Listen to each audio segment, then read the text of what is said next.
There we go, screen's up. Welcome, ladies and gentlemen, to another long time awaited episode of the Space Israel saga. I just started to do it just right now, out of the blue, simply because I was on Militant Thomas, Christian Wagner's MT After Dark thing, and it had to end prematurely, so I thought, hey, let's keep up the momentum. Why not just do a gaming stream today? Why not? And of all games, why not the Space Israel saga? Because we haven't gone to that in a while. So we are here right now, and we're doing it. Lovely to see the eminent Jack Ray, as usual. And do not sweat it, my man. I have never forgotten. I played more Distant Worlds and all that. Eventually, in the future, probably after this saga's done, I'm going to do a Distant Worlds 2 gameplay, whether it's Space Israel or some other thing, and you will be the sponsor of that series, pretty much. It's going to be, this series is sponsored by Jack Ray for buying me the game. Absolutely based. Cannot thank you enough for that gift. But yeah, so hopefully more people will end up pouring in. But either way, I do not mind, because in the end, the game's the game, and people can watch it afterwards anyway. Because it can actually be quite fun and chill to watch gaming streams after the fact, especially if they're actually fun. And so first thing to notice is that our economy is in the toilet, and that is because we last episode just finished the conquest of another big chunk of territory. I think it was like a whole chunk of this, I believe. Yeah, I think it's like down here. And there's how many planets? There's one. Yeah, so 2 planets where we are just exterminating all the inhabitants, as you do. And so, actually, that reminds me, I need to start getting rid of more buildings and that on these. Oh no, I've already gotten rid of pretty much everything. Okay, cool. I'll demolish a little bit more. So yeah, because of all the undesirables we have, whom we are purging every month, we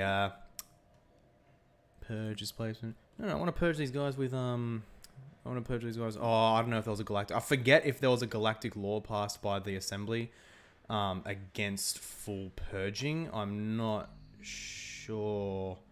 So let's see. So we've got the Otaga species. That's who we're purging here. Otaga, Izki, Yuri. Okay, so I need to do that manually. Fantastic. Okay. Undesirables.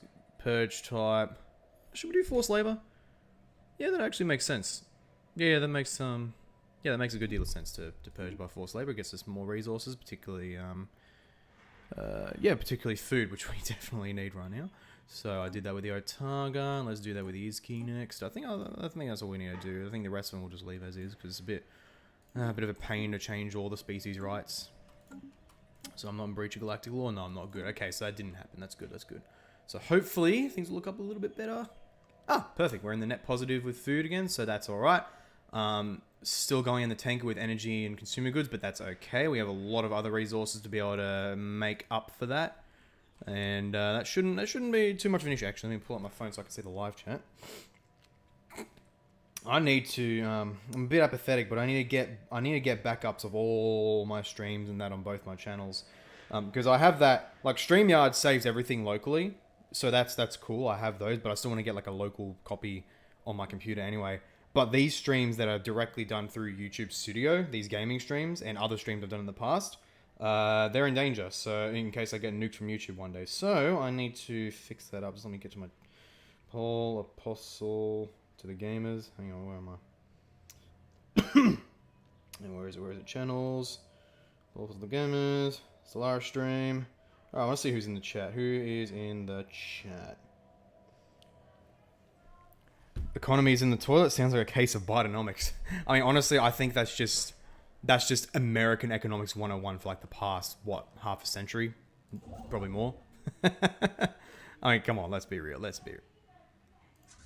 Okay, so I need to look at the military situation as well. So where are our fleets? All our fleets are pretty much concentrated down here, because we just finished this war. Yeah, I'm thinking my next target maybe. What are our relationships with these guys? We're receptive. I'm sorry, guys, but I have to take you one day. I just have to. I'm sorry.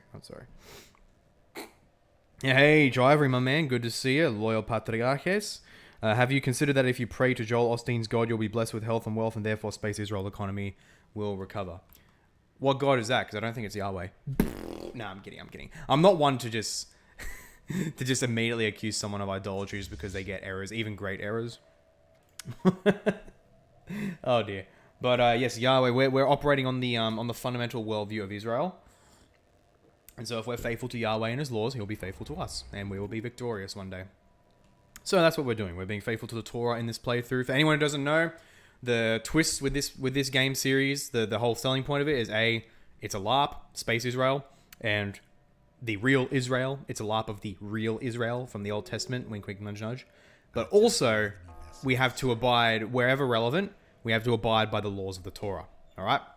That's already had some pretty big consequences. So, for example, I cannot build new temples apart from the one temple on my main planet, because the Torah is clear that there'd be one place of worship, one altar, one temple. And so because of that, my Unity production is otherwise handicapped. But nonetheless, thanks to the latest game update, there's multiple new sources of Unity now, so that's actually not the biggest issue at all. At least not anymore. There was other rules. Oh yeah, the other major rules is that for these conquests of my immediate neighbors, as per in the Torah, for my immediate neighbors inhabit what I call the promised stars. And so as per the Torah, I have to conquer them and I have to totally wipe them out, whether by mass slaughter or just displacing them. Because there was both in the Torah, there was both. And but then with all the rest of my neighbors, I'm free to go to war with them. And if I take them over, I vassalize them. Or if I directly conquer their territory, then I enslave their people, because that's also what the Torah says. And so yeah, that's the rules of warfare. And we're in a really lucky position because these territories over here are literally like entirely sealed off. These areas here, these stars here and these stars here are entirely sealed off by fallen empires, which is really, really good. Well, this one in particular, because it doesn't allow anyone to get in their borders, so these guys can't expand here. So I can take my time just expanding to all these stars and getting all that extra territory, all those extra resources. So that's going to be good. That's going to be very good. Jack Ray, who needs context for the Torah? I'm a context boy. And the context says mass extermination. Can I get a base in the chat? Let's get a base in the chat. I'm not one of them normie or liberals who shies away from that. God's truth is God's truth. Who are you to say otherwise? Oh yeah, wiping out the pirates. Absolutely beautiful. Do tell me if there's any issues with quality on video or audio or whatnot. Do give me a heads up on that. Synthesis Protocol has blocked their borders to me. Where are they? Aren't they on like the other side of the galaxy? Oh, yep. Please, mate. Please! Alright, we'll close our borders for you then. Eye for an eye, buddy. Eye for an eye. Yes. And the problem is that because of how quickly we've been taking worlds, like, development hasn't been the best of my planets. So that's why our economy is kind of trash at the moment. Oh, yeah, I need to get more energy. There we go. And, yeah, so, like, there's lots of deficits on many worlds. Like, look at these two worlds. They have, like, they're taking away so many consumer goods. It's actually kind of crazy. So I'm going to build some civilian industries here, build a city here. I'll build civilian industries here.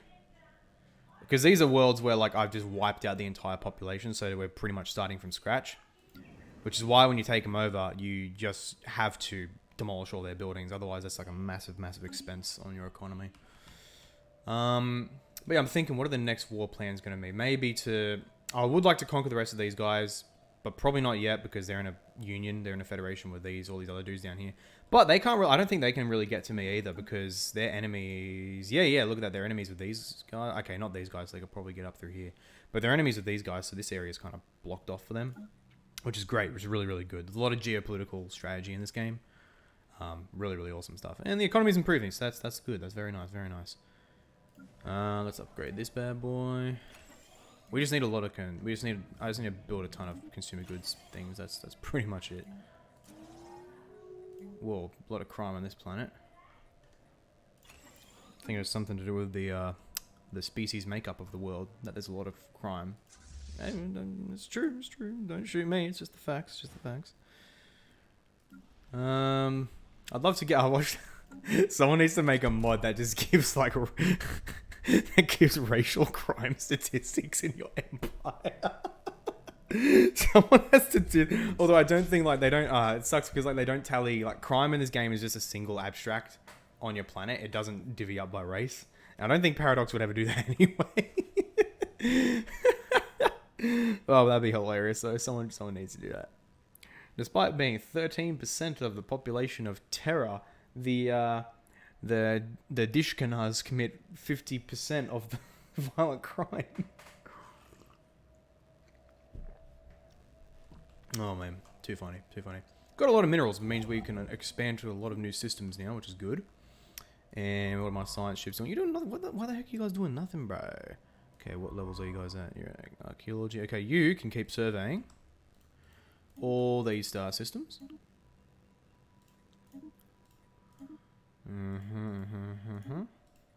And you can get to work on some of these anomalies. Research anomaly and research anomaly. Cool, cool. Get the live chat people happening. Let's go. Let's in fact, you know, I'm gonna do one more like epic promotion on the channel, on the Discord. Join the chat, fellow gamers. Hey, Pog, mate. Good to see ya. Good to see ya. Fire out's awesome. We got my boy Pog. We got my Pistos boy, Jack Ray. And we got my Patriarches boy, Chivory Bob. Got a bunch of the gang here. I love it. Love you guys. Eternally. It's awesome. Super cool. Great to see ya. Hope you guys are all going great. Hey, how your days going? How are your days or evenings or whatever's going? Because it's just a somewhat nice Aussie. It was actually raining quite hard a little bit ago, but now it's fine. Like the skies are grey, but it's like nice and dry now. That's cool. Build mining station, build research outpost. What do we got? So we got the Sabah Yahweh here, my main army.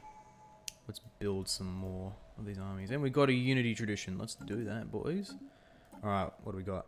Oh, nice. The final thing of subterfuge. So double agents whenever hostile observation tends spying in the Empire. Cool stuff. Okay. Ooh, what do we want? What do we want? What do we want?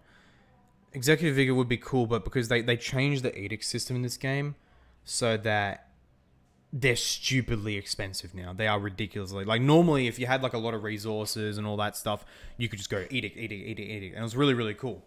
But now, because edicts are tied to Unity, it's... You have a set edict fund, and every edict takes up a certain amount of that fund. And as long as you're under that, you're fine. But if you go over that, it then starts to spill over and take over from your Unity, which is...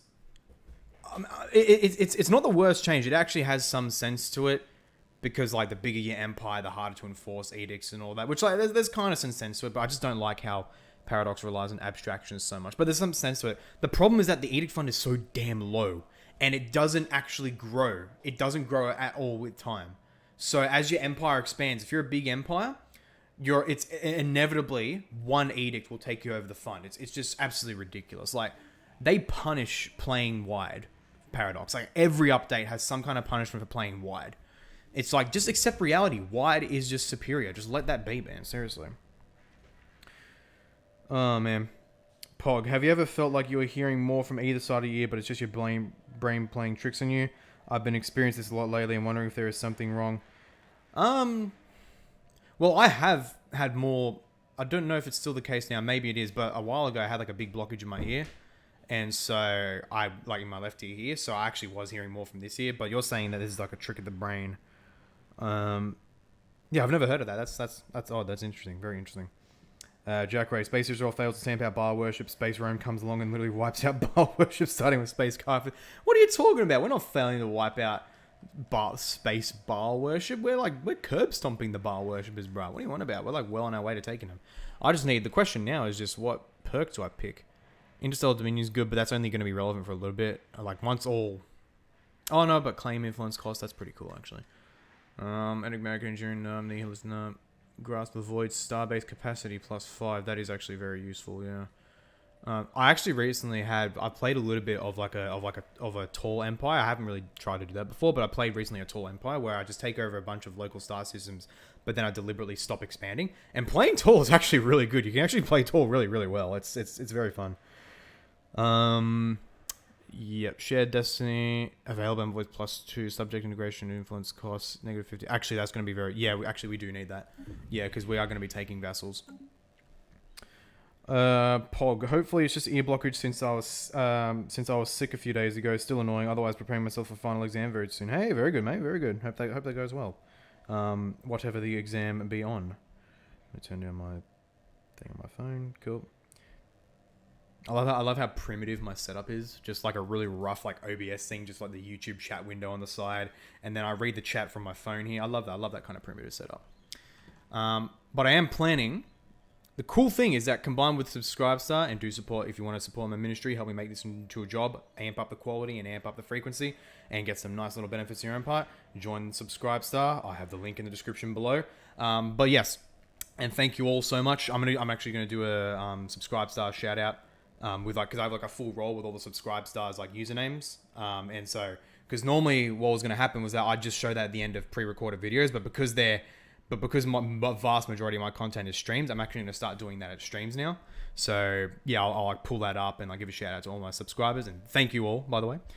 But yeah, and the cool thing is that combined with a bunch of money I've got from casual work, I'm going to be getting from that I've had from casual work I did recently last week, and one other source, and one final payment I got from government before I was cut off from that because I'm not studying this semester. That all combined, I'm going to be able to get the whiteboard very soon, and potentially even get one of those stream decks where you can program the buttons to do any number of functions you want, and even have folders for more functions. So I do want to get one of those stream decks soon. That's going to be really, really good and useful. POG, exam on college level government and politics. College level government and politics. What does that mean? So a college level exam on government and politics? Because that'd be cool. That sounds cool. Since Jack Ray, since I was a child, I've heard worse from my right ear than left because the eardrum's bursting due to ear infections. Rip. Rip, that sucks, man. That sucks. I don't think I've had an ear infection. No. In fact, we have a lot of these special resources we're not claiming. Because once your empire gets so big, you get really neglectful of many things you haven't developed. Yeah, we're looking pretty good. Yep, okay. And also because once the game gets really big and more the empires get revealed, the game slows down quite a bit.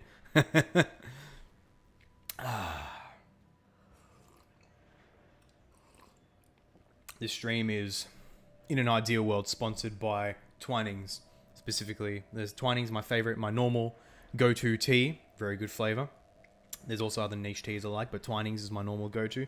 Particularly right now, their flavor Assam Bold. It is a very, very nice flavor. And the crystal is angry, so now we need to get a fleet down there. Do we build a new fleet? Because I think energy's not great, so maybe not yet. But who's our nearest fleet? We don't have a near fleet there at all. Stuff, I was making a new fleet. Why not? So the thing we're doing also is that every fleet is named after a new tribe of Israel, and the whole thing is that each tribe controls their own fleet. So we have Yehuda, we have Yosef, we have Binyamin. And now, so what are the next tribes? 12 tribes of Israel. I'm just looking up because I'm using the Steam overlay to use Google. Asher. Yeah, let's do Asher. I just want to get the proper Hebrew transliteration as well. Strong's Hebrew, Asher. Asher, yep. A son of Jacob, also descended from the tribe of him. Yep, Asher. Okay, cool. So we're going to make the Asher fleet. We're going to make them right... What's the nearest station? Let's make them right here. Yeah. So we start off with a Corvette. A Gibor class Corvette. I don't know why I made the smallest ship the Gibor class. The mighty class. Triver, do Australians drink coffee like Americans do? Yeah, we drink coffee. I actually, quite regularly, I take my morning walk down to the local shops and get a coffee there, or an Italian lime soda. But yeah, we do coffee. We do coffee quite a bit. Jack Ray, one of my favorite classes in college was Christian political thought in political science. Based. Very based. I hope they didn't just do normie stuff. I hope they were integralism gang, theonomy gang. I doubt they talk about theonomy because theonomy is actually based and political science is not. Pogoretsky, in Russian, tea is also pronounced chai. So if you want chai tea in Russian, you'd be saying chai chai. Seriously? That's funny. Maybe that's where chai tea comes from. I don't know. Maybe chai tea was a Russian thing. And then people took that. And the British are like, you there. What do you call this tea you have given us? And the Russians are like, J. And then the English are like, oh, okay, we shall call it chai tea. Because literally the exact same thing happened with the naming of the kangaroo. Shortly after the first fleet came, there was a little interaction between some colonists and the indigenous. And the colonists asked them, there was a total language barrier. No one understood each other. And the colonists were like, what is that animal called? They were pointing to a kangaroo. And an indigenous guy replies, kangaroo, which in his language means, I don't understand you. So The kangaroo is literally called I don't understand you. Oh my word. It's just too funny. It's funny how words in languages transfer like that. They meant something totally different in the original language, but now it just becomes norm in another. It's funny stuff. It really is. Investigating villages. Taking a sweet time investigating that, buddy. Okay, food's getting better. Consumer goods getting slightly better. I think... What can we do? Okay, what worlds have the worst consumer goods? This one has pretty bad. Oh, we can't really improve that, though. How about Jerusalem? Oh, we can improve that. Let's make another industrial district. These are bad with minerals. And they have a ton of minor jobs they're not exploiting, so we just leave that. Pro tip in playing this game, when you have a lot of jobs, do like some rough calculations in your head, comparing your available jobs with your current planetary deficits. And so if your available jobs, once they're filled up, are capable of satisfying the deficits, leave it. Don't do much anything or anything at all unless you really need to, because you want your resource to naturally grow again, to get away from the deficit. Otherwise, introducing more jobs can just make more chaos. Because the AI is freaking terrible at prioritizing what jobs to fill. And a large part of the fault of that is with the very system itself of pops and jobs, and it's just cringe how they organized it. That's interesting. A class like that in my college would be progressive Christianity BS. Jack Ray, BTW, India Chai equals T. Bruh. Chiver Bob, the ideal government will occur when the Hagia Sophia becomes a church again and Saint Justinian descends from heaven to rule the re-established Byzantine Empire. Based. Very, very based. How about the prophecy that Constantine the 9th or the 11th, the last Byzantine emperor, that he will descend again one day and restore Byzantium? That'd be freaking cool if that actually happened.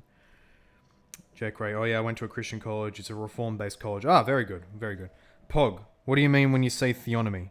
You don't know theonomy? My buddy, you're in for a treat. So theonomy.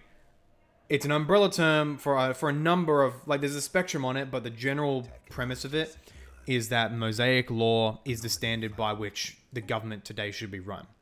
Now, some will say like 1-to-1 correlation, which is retarded, but then the good majority position, and there's nuances within that as well. There's different positions within this. This is the main way, is an idea of general equity theonomy, where the principles of the Mosaic law, at minimum, must be carried over into modern civil law. That the Mosaic law established principles by which all governments should run, which I think is just so self-evidently obvious and true.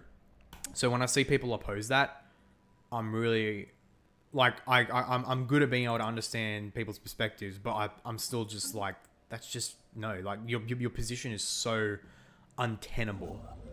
Like, because there's so many bad implications for just denying that Mosaic law at least established principles by which godly governance should happen. Because that was literally the point of the law, establishing good, holy governance in the covenant people. Oh yeah, I need to survey these systems. I haven't done these. Other science ships. Oh, yep, cool. Okay, so I share. Okay, now let's build you up. 3, 4, 2. That should be enough, and it's more than enough to take out that. Actually, no, I think the crystal. Oh yeah, the crystal was destroyed because construction. Yeah, because like the starbase, the crystal's weak, and the starbase alone, like the little outpost, is enough to take it out. It's kind of funny. Okay, you're building the gas thing. That's good. You can build these mining stations.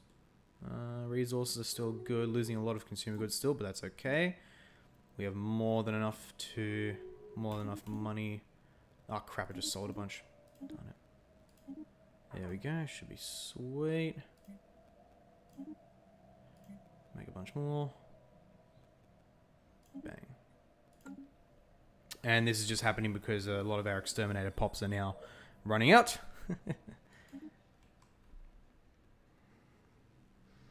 Chivery, could you give a few examples of how things would function in a theonomic governmental system? Yeah. So, well, for one, I don't think theonomy does propose like a specific system. So you could have a theonomic monarchy or a theonomic republic, all those judges. I don't think you could have a theonomic democracy in the proper sense as of today. That's just utter chaos. But One example would just be reflecting the crimes of the Old Testament within context, of course. Like food laws and all that, they're obviously done with, so that's fine. Don't need to do that.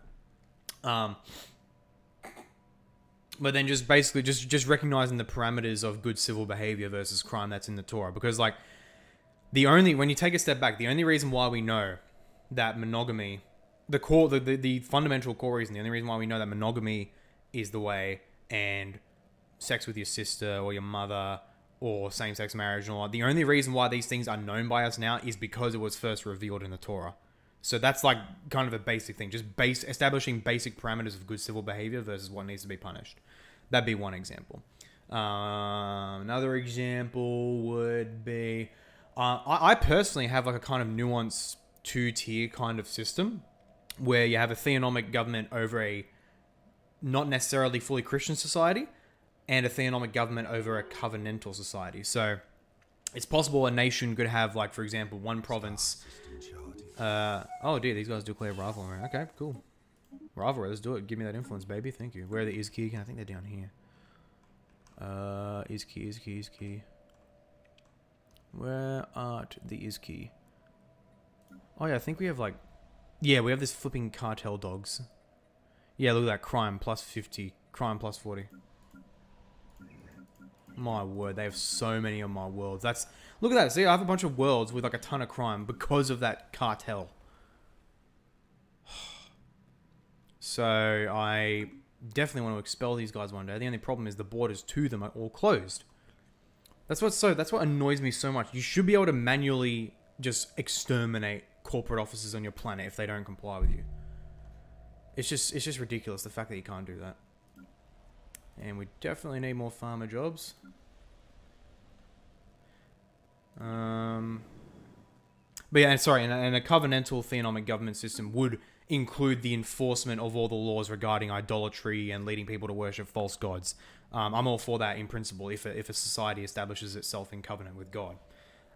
Yeah, so that'd be one way of doing it.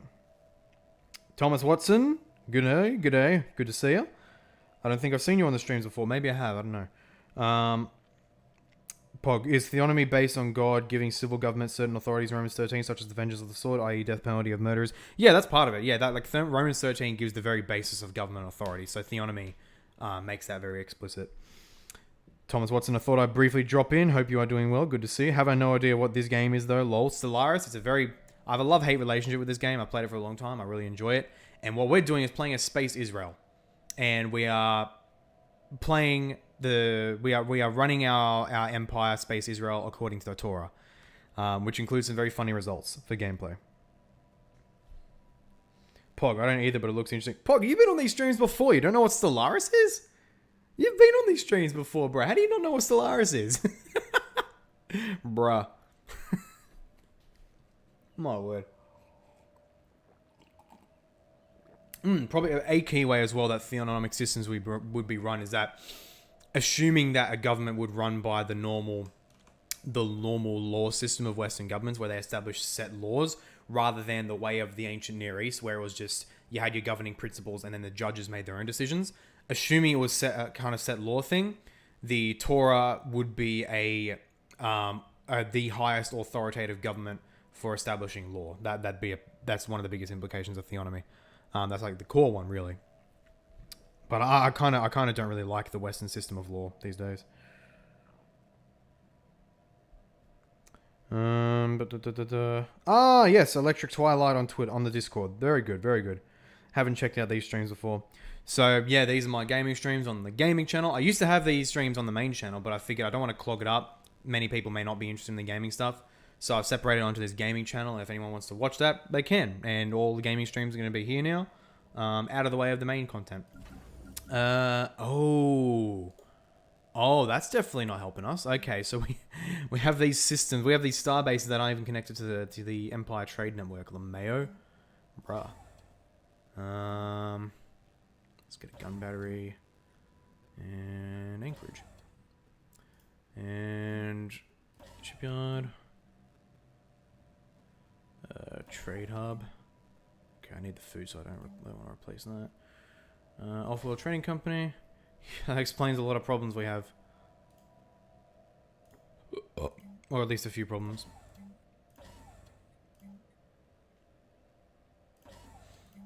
For the trading company. Okay. Now let's connect these back to the trade network.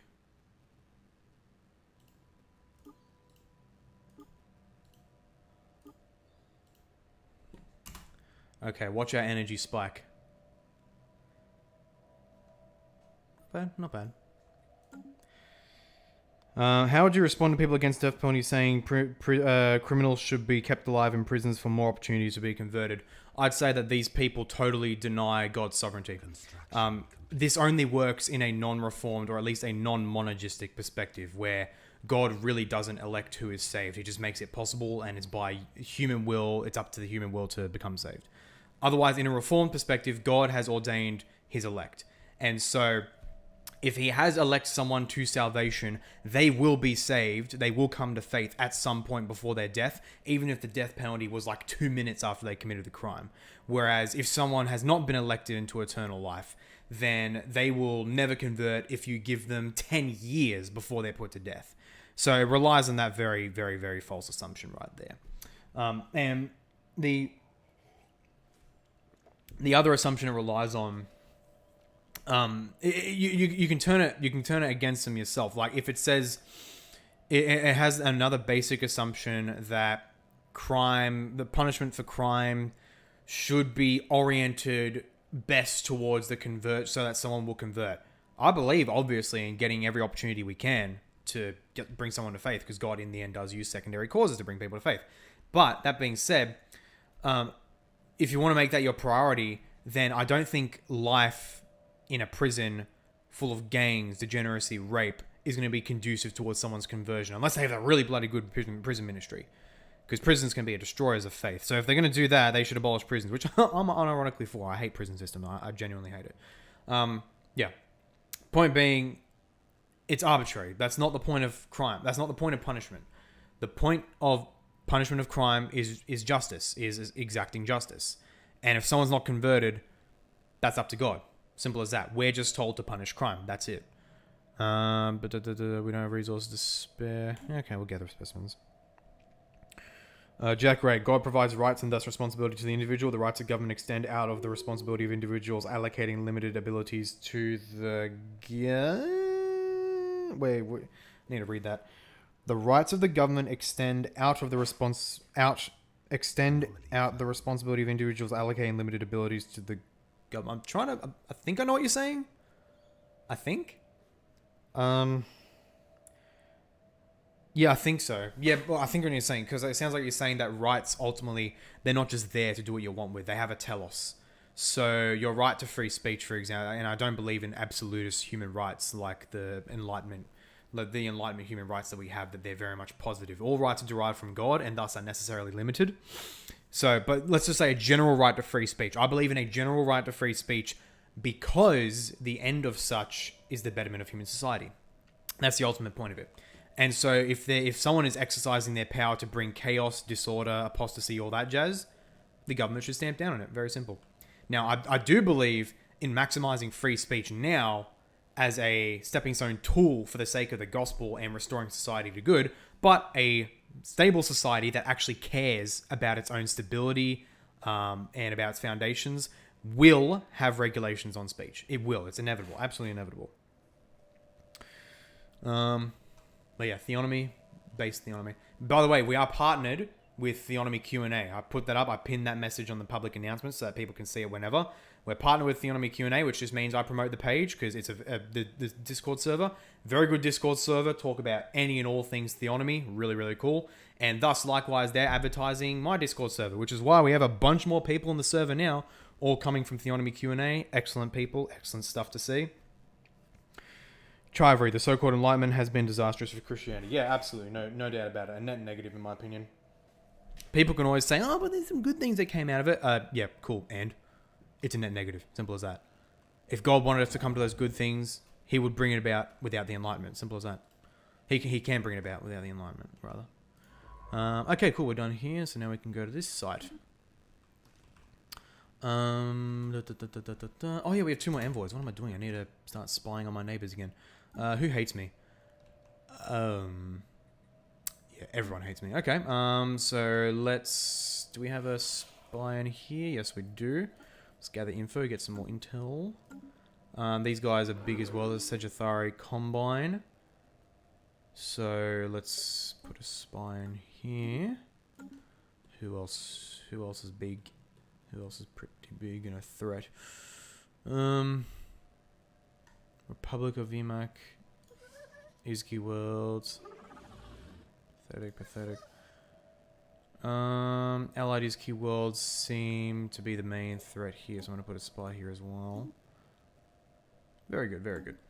Yeah, now, big problems in recent game updates, the AI has gone ridiculously powerful with technology, so I don't want to be running too far behind. 8, 14. Okay, we're not doing too bad, and we're getting back more consumer goods, that's good, but now that means I'm going to start building some more research stations, ideally on planets with the least available jobs, so they can get there as soon as possible. Flipping crime. Okay, let's build a precinct house here. Okay, still need 2 artisans. Oh, that's good. I'm gonna build research labs here anyway. How about Bethlehem? How are you guys going? Well, Bethlehem's the house of... This is the house of bread. We should be having like a ton of food here. So let's build 2 more farms. Ashdod. You have 2 research stations. Jerusalem. Let's give you 1 more research lab. And... yeah, and 1 more industrial district. And let's get rid of some sector thingers. Thomas Watson. Haven't spoken to many theonomists. Do theonomists advocate for the death penalty similar to OT punishments? Yeah, 100%. Maybe there's a theonomist out there who is against the death penalty for some convoluted reason, but like pretty much every theonomist you'll meet out there is for the death penalty, because that is like one of if not the clearest, most explicit punishment in the Torah. And because there is no room to simply argue, oh, well, that was just for covenant Israel, because in the laws and all that, and has laws against seafood and mamik fabrics and all that. This was given before the Torah, after the flood, right after God gave man the right to eat meat. Okay? So, that's very bloody basic. Very, very basic. You put everything else up into question. Many people try to unfortunately argue around it and say, oh, well, the Torah, the Noahic covenant also says don't eat blood, but there's plenty of meals today that have blood in it. To which I simply say, okay, I call you, it's an argument ad absurdum. And the problem with almost every argument ad absurdum, is that it just takes someone to deny that it is an absurdum, and you're left with your pants down. To which I simply say, no, it's not absurd. It says right there, Noahic covenant, very basic, given to mankind generally, don't eat blood, don't do it. Let's not eat meat with blood still in it. Okay, cool. Oh, but the national meals that cultural meals that people eat with blood still in it, then don't eat it. How about here's a beautiful idea. Let's not violate the law of God because national cultural cuisine. How about that? That's a novel concept. And even then, those meals, well, for one, the vast majority of meats, they don't have blood in them. It's proteins. I think it's hemoglobin. That's the red liquid that comes out. It's not blood, even when you have like a rare steak. Like in the meat processing process, they drain all the blood they can out. They do that. So the red stuff you get coming out of your steak, for example, even if you have like a rare steak, which I like rare, that's not blood. That's hemoglobin. Second, a lot of these meals are some certain meals that have blood in the meat, like a blood sausage, for example. I believe they artificially put blood back into the meat. So it's not like you kill the creature, you got the meat, and it still has that creature's blood in it. They artificially put blood back into it, which is very different to the statement, you shall not eat meat with its blood in it, all right? Because there's a whole principle for life is in the blood, and there's a respect for life and all that, which depends on the whole thing of the blood actually being from that meat, it's still in the meat. Whereas putting blood back in is a different case. You can probably still argue that you shouldn't anyway, and I'm cool with that. But even that case, it's not as simple as that. So that's what I'd say with that. Pog, I mentioned this in Discord, but a classmate of mine was talking about how Easter is a pagan origin because of the equinox, and I mentally vomited. How did you not physically vomit as well, man? Oh dear. I mean, it's hard to get me angry now these days because I did have a big spite of like hatred for my government once, very intense to the point where it's like, look, hate is just takes too much energy, so it takes a lot to get me really angry. How are you guys going? You need to research that project. You're taking your sweet time with surveying, bruh. Okay, so we got this forge world. Oh, geez, fire! No wonder. I'm gonna get rid of some of these jobs. Yeah, bruh, far out. Let's demolish that. Yeah, we don't need half these jobs. Researcher 4, I'm going to keep that. Luxury residences, housing, keep that. Commercial zones. How many clerks? Don't need that. Yeah, cool. Okay, I'm gonna spur like immigration on this planet. Oh, I can't do that. Well, that's gay. Oh, technologies. What do we got? Let's go with that. And what do we get here? Solar missiles, very good. Oh, Star Fortress, let's do that. Pog, the power of TikTok, bro, moment. Just send him inspiring philosophies videos, those are decisive. As many problems IP has, his debunking videos of cringe atheists and all that. Solid stuff, solid stuff. And you need to do that, and then that. Got a nice bunch of resources on these stars, all for us, all for ours to the tank. Oh yeah, we got the Stellarite Devour here. Okay, let's go to the curator order because I want to know how well I'm going to fare against these guys. Oh, I haven't even been doing this? Bro, I haven't been doing this whole time. Okay, purchase the service. Yeah, done. We need the research boost. Tell us about the mystery of the universe. Tell us about the Stellar Devourer. Tell us how to defeat it. Cool. Thank you. Tell us about the Stellar Devourer. How would our current fleet? I suppose you could actually stand a chance if you combine your entire fleet. It would not be an easy victory, mind you, but at least one. Okay, cool. So I'm going to build up my fleet a little bit more. We've got Asher here already, so may as well build up this fleet.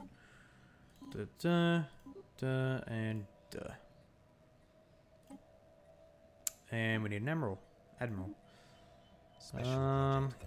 Long life, that's good. Let's do that. What's wrong with inspiring philosophy? A number of things. He has some pretty heterodox views and cringe takes on a few things. Like, I think he's an egalitarian. I think he's straight up an egalitarian, if I'm not mistaken. Like, construction complete.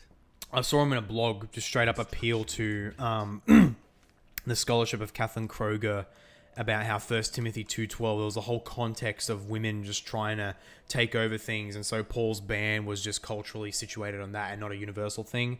When I saw him cite that, I was like, bruh. Like, no, bro, just don't. In fact, you know what? One sec.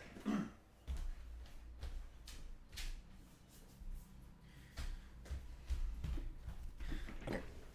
This book, decisive. All you need. Women in the Church, 3rd edition. Women in the Church, an interpretation and application of 1 Timothy 2:9-15, 3rd edition. All you need. Literally one of the first books I purchased online. And look at my collection now. But yeah, decisive. Very decisive book. Just about that passage, and it's well over 300 pages long. So really, really decisive and thoroughly demolishes the theory that Ephesus was just this feminist haven and there were just these proto-feminists trying to take over the church, and that's what Paul was responding to. Demolishes that. Shows that even the cult of Artemis was primarily with male priests. That's the absolutely hilarious thing. So, and that's like in the first chapter of this book. Not to mention all the linguistic analysis, syntactical analysis, exegetical stuff. It's a fantastic book. It really is fantastic. It's a bit normie when they try to steer away from the interpretation of for Adam was born first, not Eve, and the woman was deceived. Adam was not deceived, but the woman was deceived. They try to go really hard against, oh, no, that doesn't mean woman is like less rational or less intelligent or whatever. They try to really steer hard against it. And I don't think they really work that well because it does seem pretty clear, in my opinion, that that likely Paul is saying that the woman is more susceptible in a sense to that. But it's also possible that it's other things. It's not like the only possibility, but it's the way they try to get rid of that as a possibility is like, yeah, nah, it's just pretty cringe. But yeah, otherwise fantastic book. Highly recommend it on this topic. Chivalry at Pogorexy, relying too much on scholarly consensus mainly. Yeah, that's true. It makes you subservient to academia instead of God as revealed in the scriptures and the Eucharist based. Jack Ray, I just wish IP didn't use BCE and CE. It's so baseless. Just call it BC and AD. Something else that makes terrible logic. What is common about CE? Really, what is common? Well, don't you know? No, it's before Christ's Empire and then Christ's Empire. That's the rating. That's the era system. Or before Christian era and then Christian era. There's so many possibilities with it. I like Christ's Empire though.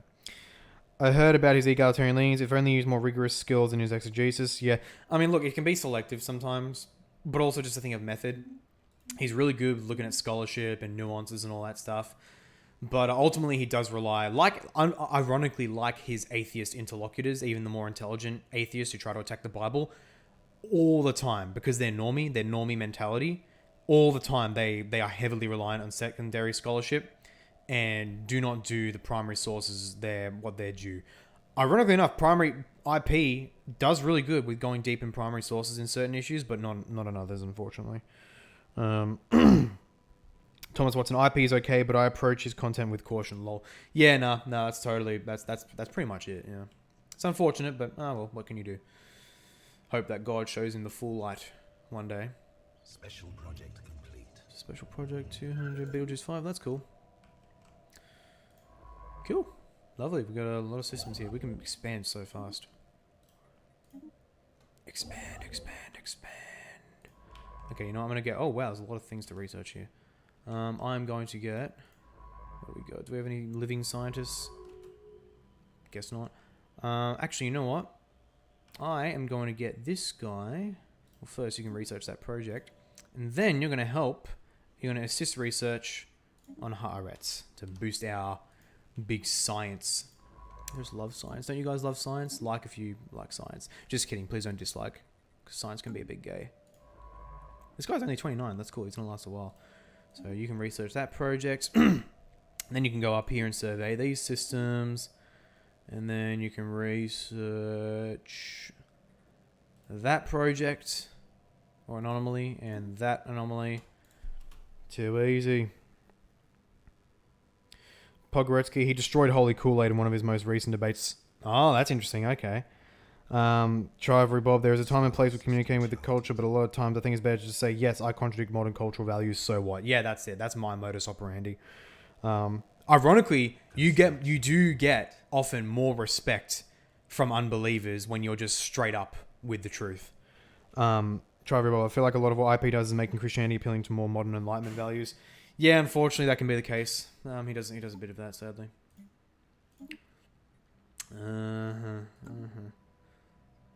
Making a lot of strategic resources. That's good. That's very good. Okay, what do we do next? It's pretty much... This episode is pretty much mostly just going to be stabilizing my economy. That's pretty much what most of this episode is going to be. Still have 33 undesirables to exterminate. Far out. On that planet Deeks. How about... Nish has 17 to go. Far out. This is crazy, man. Pop growth is like slow as hell. Man. Let's get Holo Theaters because they need amenities.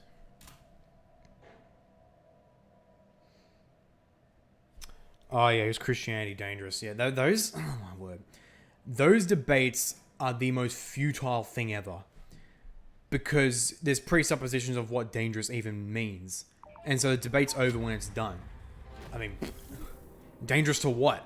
And why is it bad if it's dangerous to certain things and not others? Ooh. Oh, sweet. Oh, yeah. Done. Oath. Look at all that science we're getting, boys. Oh. Hail science, boys. We've got so much science. So much science. I love science, guys. I love science so much. Actually, you know what? You're closer. You can survey these systems. You can just finish that, and then I'll get you to do something else.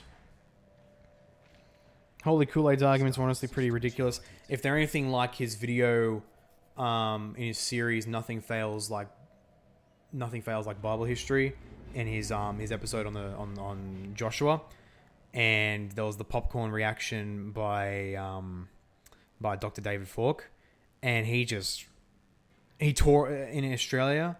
we'd say that Dr. Fork tore him a new one. Like that was. He did. The guy doesn't know what he's talking about. He doesn't know what he's talking about at all. Like, most unbelieving apologists don't know what they're talking about. They just delve like one layer into scholarship and think they have the conclusions when they're actually, like, for one, their method and their epistemology is just retarded, among a billion other things. I'm trying to find his channel, Ancient Egypt and the Bible. Has he done the new Pock Poem review yet? Don't think he does. I don't think he has yet. Okay, it's May. It's in May. Alright, fair enough. Oh, yeah. IP compared Christianity to a hospital as its place that improves the quality of life with a few rare doctors' mistakes and asked Holy Kool-Aid if that would mean the hospital would be considered dangerous, and he responded, yes. What? Oh my gosh, that is such a... Yeah, Holy Kool-Aid is just... He's drinking the Kool-Aid. Yeah, it's just Special ridiculous. project. He looks like a nice guy. They had an amicable discussion, but he's just ridiculous. Absolutely ridiculous. Hey, more gifts. Thank you, guys. That's awesome. That's so funny. Jack Ray, Dr. Fork laughed him into making another Exodus video. Yeah. That laugh was legendary. Absolutely legendary. Oh, my word. Construction complete. Man. What am I going to do with the rest of my day today? So many possibilities. Yes, I got church tomorrow. Special First time almost in my life I've ever been excited for like church itself. Traditional Anglican service in the morning, and the contemporary service with all the young people who I'm meeting at my age at 5 p.m. And it's a contemporary service. Doesn't mean it's a concert. It's not a concert. It's like pretty chill, like guitar, like got the guitar instruments, singing and all that. But they're good songs. They got good theology, and they're calm. They're not like an insane concert. And they take the word seriously. They do good preaching. All this in the contemporary service. Can't wait for the traditional service. What that's gonna be like. I'm not gonna take the Eucharist, at least for this first week, just because I don't think, like, I'm not embedded in this community truly yet. I've got to really get in, get to know the people, especially the leaders. And once I'm cool with them, then I'll start partaking in the Eucharist, because I'll truly be part of the body then. So for tomorrow, I'm not gonna partake. I'm gonna be taking along my trusty old. Actually, what Bible am I going to take? That's a good question. Probably my ESV. I'll probably take my leather-bound ESV and my Australian prayer book, because I just by chance, I got this in my college at like a sale ages ago, just for curiosity's sake. But just by chance, I believe this is actually the one they used. Fellow Patriarches supporter Author Chog, he actually told me that is the book they use. So awesome. I hope it is this 1978 edition specifically. Yeah, so it's going to be great. Okay, you're surveying. That's cool. You do not need a survey. Actually, no, you can just go straight up survey this one. And then you can research that. And this other dude. Construction You complete. just survey this system, and then I'll get you to do... There's a lot of research projects and anomalies. You really want to get those. You really want to, when you get the chance in Stellaris, get your science ships researching anomalies and research projects, because they can get you a lot of good bonuses. Thomas Watson, spiritual blindness is real. Yep. Next popcorn review is Monday. Ah, very good. Thomas Watson, that's good, man. I find a lot of churches in my area are mostly older congregations. I'm glad there's people my age in my church, though. Very good, very good. Pog, my pastor believes that making any images of God or Jesus is forbidden, even when it is not made for the purpose of any kind of worship. Okay, so straight up iconoclast. Straight up iconoclast. Thomas Watson, the only places with younger congregations are non-denom evangeli Pentecostal concerts. Yeah, that sucks. That sucks. That was the biggest challenge. I genuinely thought I wasn't going to find a congregation that was deep, theologically inclined, devoted, like truly devoted to God in piety and theology and all that stuff. And they're my age. But I found it. By a miracle, I found it. So, praise be to God for that. Praise be. Oh, I need water.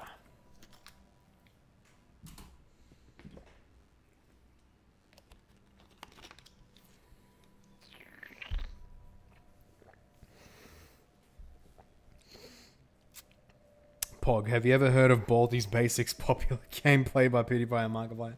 Oh, I have. I haven't played it myself, but I actually watched a number of Let's Plays with it. It's very well made with the aesthetic and the fear behind it. It's kind of funny. Chivery. In America, there are a ton of Orthodox parishes and Roman Catholic parishes that have devout men and women in their 20s based. System chart. Actually, yeah, no, I know that in my experience as well. Yeah, that makes a lot of sense because there is a big wave of conversions to Orthodoxy and Roman Catholicism because, like, you know, traditional aesthetic, and they want something more than just the evangelical concept. I mean, frankly, low church, hyper low church evangelicalism is like 99% of why there's such a wave of apostasy and why we have so many atheist apologists today. Like, if you look at them all, they've all come from like some low church evangelical background.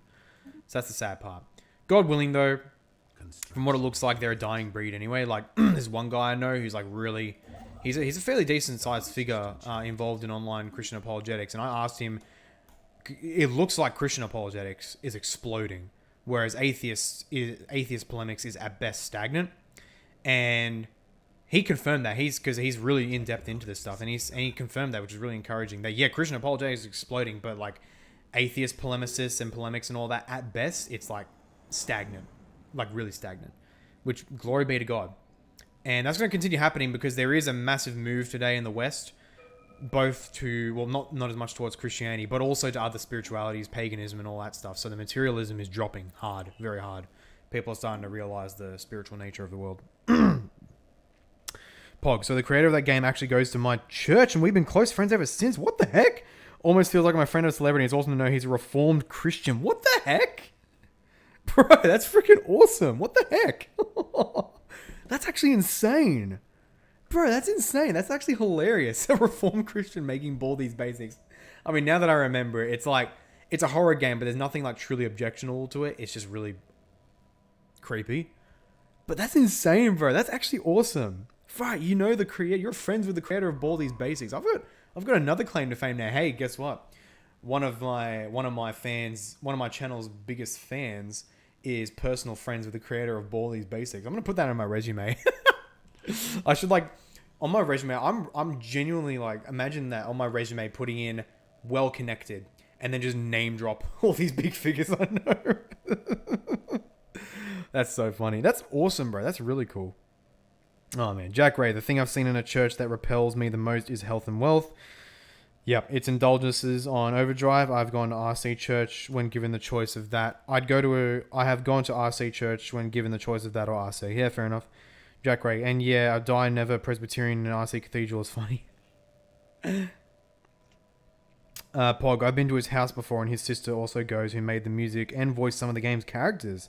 His dad is one of the pastors of our church with about 40 members. That's insane, man. That's so cool. That's some deep lore right there. Like, hey, I've got exclusive knowledge of some Baldi's Basics lore. You guys want to hear? That's so cool, man. That's actually... Thanks for telling me that. That's actually really awesome. Wow. Damn, that's awesome. Ooh, okay. What tradition tree do I go with next? Because all of these are pretty good. Oh, pop food, I'm keeping negative 10%. Oh... Empire size from pops negative 10%. Damn, that'd be useful. Oh, harmony is a really, really good tree for me right now. 8x time plus 50, stability plus 5%. But so supremacy. Choices. And supremacy is gonna... I'm probably gonna need supremacy just because... Ooh, because we're gonna be getting some more wars soon. Adaptability. Pop housing usage negative 10%. Monthly food output increased by 10%. Habitability increased by 10%.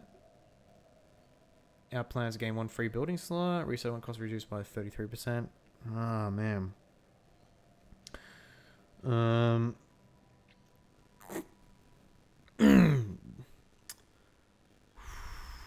What do I pick? What tradition tree? Because there's both near-term future and long-term future. One hand, harmony is really good long-term.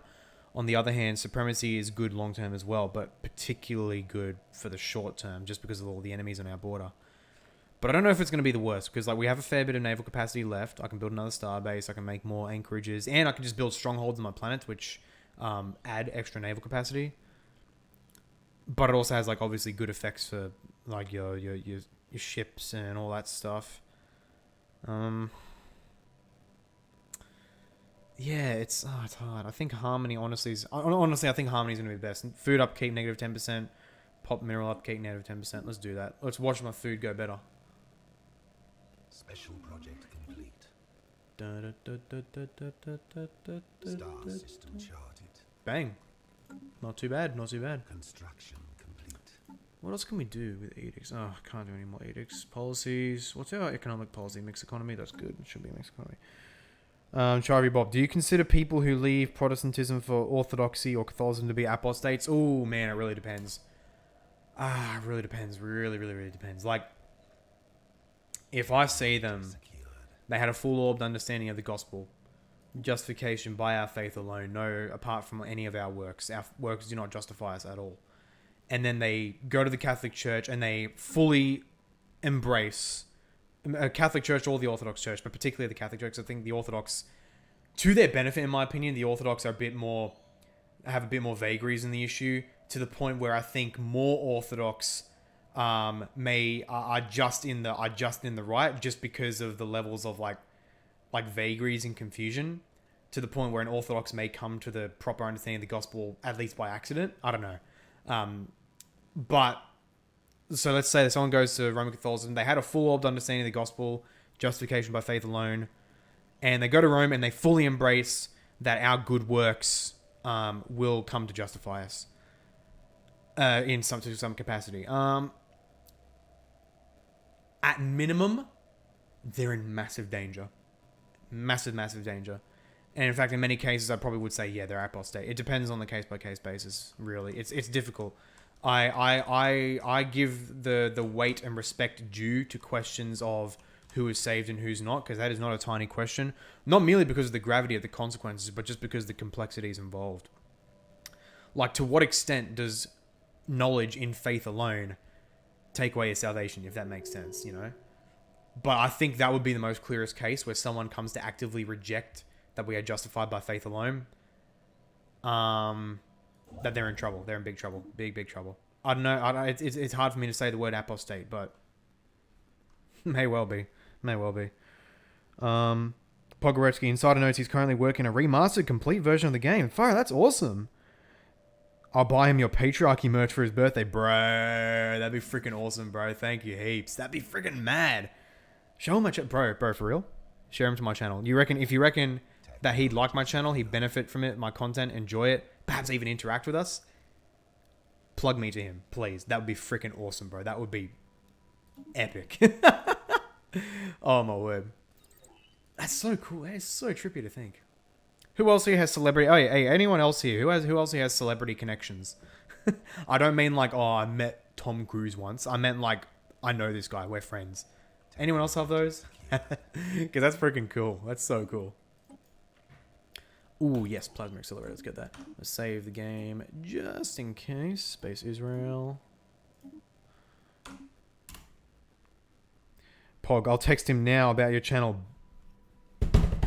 Let's freaking go, boys. Let's go. Get him in the chat, bro. Get him in the live chat. If he's up. If he's up. I don't know. But that's awesome, man. Thank you heaps. That's so mad. You know the Baldi's Basics guy. That's amazing, man. I'm gonna brag about that to my friends now. Like, hey, one of my channel's fans knows personally knows the Baldi's Basics guy. Is friends with him, and possibly even soon if he's interested. Like, hey, the creator of Baldi's Basics is a fan of my channel. That'd be so trippy, but so cool at the same time. Hey, Jeff, my man, good to see you here. Good to see you. We are doing mass expansion of Space Israel. At the very beginning of this stream, our economy was in the crapper, like huge deficit in most of our resources, but now we're slowly improving.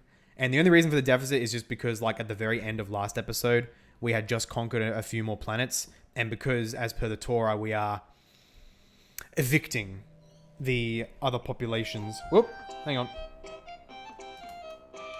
Getting a call from my mother. Terribly sorry.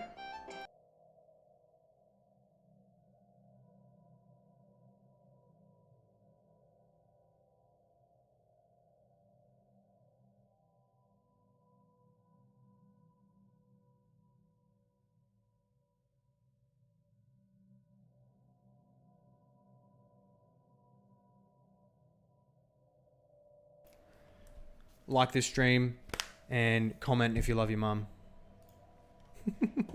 Oh, yeah, let me bring back the chat. Okay. Nope. Oh, my word. Stop misclicking, cuz. Voila. There we go. Jeff Robertson, still thinking about Tim Keller. Oh, my word. That Tim Keller tweet was... You know what? Before I end this stream today, I'll probably do like a reaction to Tim Keller's tweet. Because that thing was just... It's quintessential Tim Keller. Like, pure... He is the very definition of a false shepherd, of a false teacher. Where... Like, it's almost even worse. Because, like, the most direct false teacher is someone who's just blatantly teaching something that's wrong. And Tim Keller does that to an extent. But in this tweet thread and in many others, he says things which are not technically wrong. They're correct, but the way he arranges them, the end goal he's going for, and the direct result of what he is saying and who he's aiming it at is all just mass confusion and going against true and good values. It's... Oh my word, Pog, he's getting on. Freaking oath, no way! That's so cool. You know what? I should do that. In his honor... In thanks to you, Pog, and to the Baldi's Basics creator dude, I forget his name. I might even do a Let's Play of Baldi's Basics one day. Why not? Jack Ray, Tim Keller, who? You don't know Tim Keller? How do you not know Tim Keller? He's like a big evangelical author. Like, he made his big popularity, even among conservatives, is his books on the doctrine of God and all that stuff. I hear they were pretty decent. But now he's getting ridiculed rightly because of his dancing with social justice. Not as explicit as others, but in a very snake-like fashion. Very snake-like fashion. Construction complete. Missman12, is this the maker of Baldi's Basics in my live chat right here? Is this really the man himself? Because if it is, then oh my word, it is an honor. Bruh.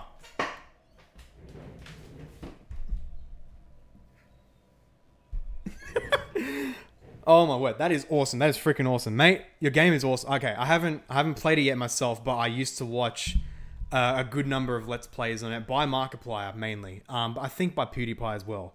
But that is so awesome to have you on here. It is freaking epic to meet you. It is amazing. No, don't worship me. What are you doing, bro? I'm not worshiping you. I'm only venerating you. Okay, don't worry. It's I'm not doing Latria. It's only Duelia. Don't worry. Let's.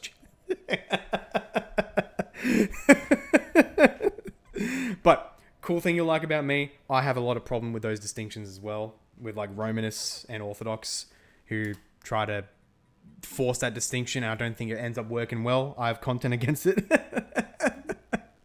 Oh my gosh, that's so cool. They actually hear, mate. That's so mad. That's so freaking mad. And this is my gaming channel. In the description, there's my main channel with all my like theology content, streams, videos, all that jazz. And I think you'll really like it. I think you'll get a lot out of it, especially as a fellow prop boy. So yeah, it's really freaking awesome. This is super, super cool. Oh man. Alright. Okay, so I'm told you're making like a fuller version of Baldi's Basics. So is that actually happening? Cool, I'll check it out. Thank you, man. You're awesome. You're super cool. Super, super cool. I particularly have a lot of content critiquing Roman Catholicism and some also Eastern Orthodoxy, so you'll probably appreciate that too. And I have some stuff coming up in particular. I have some stuff already, but I also have some stuff in particular coming up on defending like Protestant and particularly Reformed distinctives. So coming up with, for those who know him, Michael Potomapotos, who I had last night. Awesome stream there. We're organizing a day to do a definitive analysis of Clement's views on justification, maybe soteriology more widely, but basically defending the view that he really does preach justification by faith alone as per the Protestant idea. Jeff Robertson, I have no idea who you are, but cool. Okay, so Jeff, I don't know if you've heard. Look up this game you haven't. It's called... Just look up Baldi's Basics. I forget the full name, but just look up Baldi's Basics. Really big, popular indie game, like played by like the biggest gaming YouTubers out there. And this man right here is the creator. That's freaking awesome. I love this. Oh man, Pog, thank you so much, man. I'm eternally grateful, man. You're awesome. And thank you, Mistman12. Far out. I hope you enjoy this. I hope you're enjoying this stream so far, and I hope you enjoy my content if you go for it. Try to slow it down. Far, this is awesome. Kids probably know. Maybe they do know. Mistman 12. Yeah, Baldi's Basics Plus is in early access right now. I'd recommend waiting until it's finished before playing unless you'd like to offer feedback before it's finished. Far out, that's epic. And you know what? I haven't even played the original yet. So I may do that. I'm not a big fan of most horror games where it's just like I mean, like, not in terms of I don't enjoy them. It's just I don't... Like, horror games that are explicitly made just for, like, the jump scares and all that. Like, Baldi's is fun. It looks fun. But, like, I'm not very good with those kinds of horror games. I do otherwise really enjoy The Forest. I used to play that quite a bit. But yeah, I may actually do that for the heck of it now that you're here. Like, it only feels right to... Situation log to just play Baldi's Basics on the channel one day. Oh man, that'd be awesome. That'd be really, really awesome. Oh, situation log, yep. Crack open the alien box, yep. Oh, we are losing a lot of energy. Far out, okay. Why is that? Okay, who's taking the most? These guys are taking a lot. We have 0 Why isn't anyone becoming a bloody technician? Okay, that's helpful. Let's the job prioritization system in this game sucks so bad. But yeah, I may do that. Play in early access, give feedback. Maybe I will, or I will wait for the full thing. It does depend, because I don't play horror games much anyway. But honestly, we'll see how we go. That's bro, this is amazing. This is epic. This is so cool. I don't know what to say. I don't know anything else to say. That's just freaking awesome. Oh man. Baldi's Basics Plus is more like a stealth roguelike with horror elements than a traditional survival horror game, but either way, I'd love to see you try it out someday. Okay. Stealth roguelike with horror elements. Okay. So it's like... So when you say roguelike, so is there like a bigger world or like a longer campaign and all that stuff, and it's more sustained and you've got to prioritize things and all that, instead of like the OG Baldi's Basics where it's just like one map and you got like one mission and you just got to do that? Is that kind of what you're saying? Or because that does sound interesting. I do like stealth roguelike with horror elements. That does sound interesting. It almost reminds me of The Forest, although that's more survival horror. But like the survival game, it's not really... Is it roguelike? I forgot if the Forest is roguelike. I forget. Mistman 12, the levels are all randomly generated, and there's permadeath. Okay. That's pretty cool. Situation log. I can't wait for that now. Far out. I may well play it. Oh, what am I doing? I've got these science things here. Bro, we got science. We've got more science, people. How good. Let's build a research... Oh, I can't build that yet. What can we build? Technology secured. Technicians, clerks. I think I will build energy grid. Just out of curiosity, what do you code these games in? Interesting question. Yeah. Please don't say JavaScript.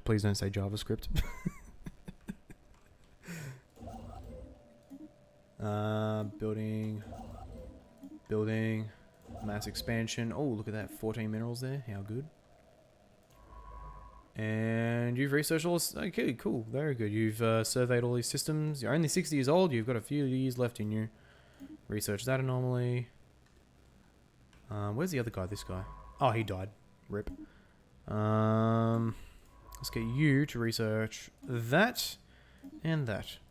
So you've researched that, and that. Jeff Robbins, I'm somewhat of a software developer myself. Really? I didn't even know that. There you go. Pog answering on his behalf. C#. Okay, C#. Yeah, the C languages I hear are particularly useful for this. Me, I just dabbled in Python quite a bit myself. I intend to get back onto it. I made this demo of like a dream 4X grand strategy game I want to make.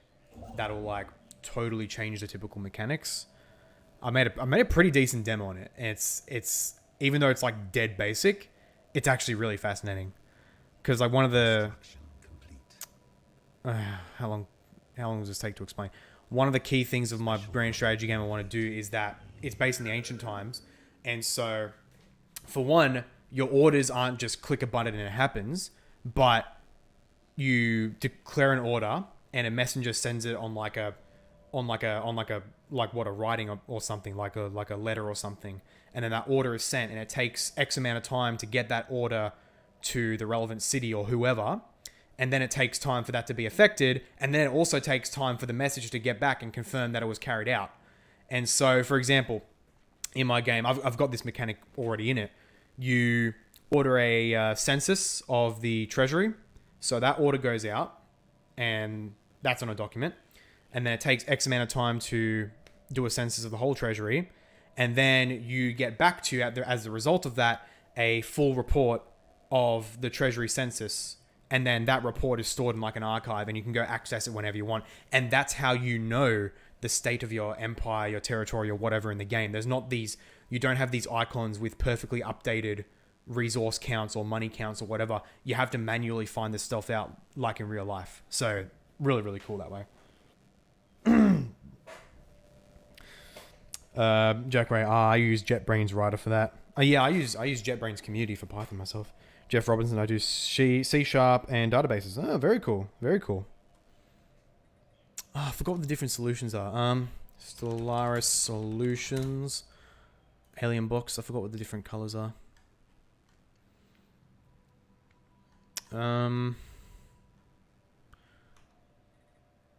What are the solutions? Red solution grants social pheromones, permanently reduces hot pop housing, permanently increases habitability by 5%, ground armies 10%. Let's go green solution.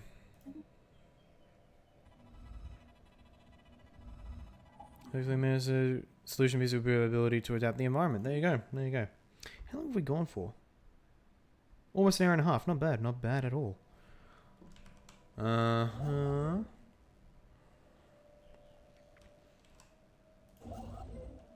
Okay. Construction complete. Construction. What an awesome stream today. What an awesome stream. You can survey that. Ooh, hostile. Where? Oh, we've got pirates again. Fan bloody tastic. Let's get you an emerald.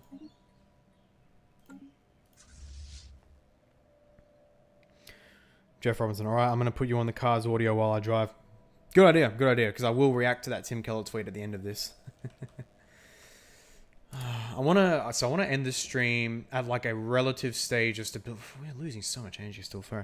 I want to end in a relative stage of stability so that by next episode we can get back on the warpath.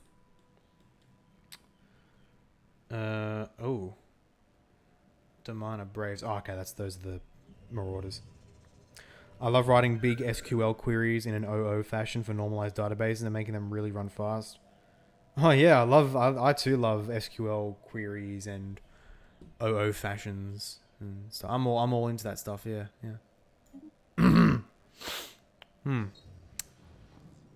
Situation log Yeah. updated. I know so much about it. Jeff Robbins, Reformed Programmers Unite based.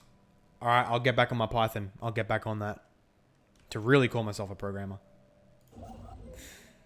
Oh yeah, we've got hostiles right here. How big are they? Oh, they're nothing. Let's get the Asher fleet to begin taking on these areas. Ooh, first little dry.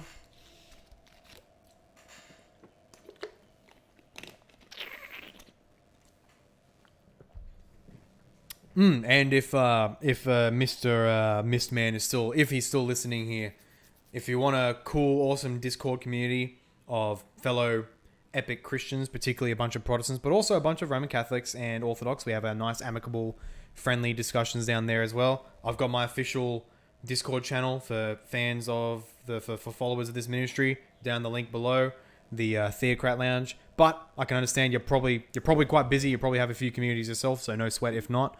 I too have a few too many Discord communities that really I need to leave some because I just don't use them at all. But yeah, would be awesome if you could either way. Oh man. But thank you again for coming on and listening in. That's freaking amazing, the fact that you're here. And another 12th thank you to Pog for actually getting this to happen. This is so darn cool. Oh, man. Construction. Yeah, okay, so I'm thinking I'm going to mass expand all of these as quick as possible. We have a few untapped energy sources, so I'm going to... You know, I just need to build a bunch more construction ships. Like, a bunch more. And I need a station out here, because I don't have any at all. Huh. Let's get a station about... 1, 2, 3. That's too close. You know, let's build like 3 construction ships. And I'll probably build a station here. Yeah, that's the ideal spot for a station, so I'll get building up there soon. You can build here.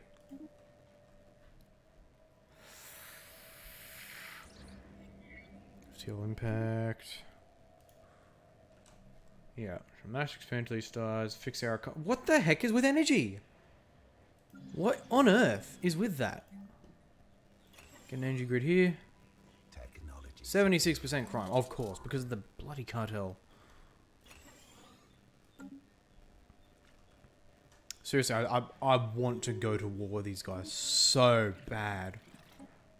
And they don't have any allies. They're like ours for the taking, and yet because everyone hates us, I'm not able to get to their borders. Will I even be able to reach them with like an FTL jump? I don't think I can. That sucks. That actually sucks so much. Far out.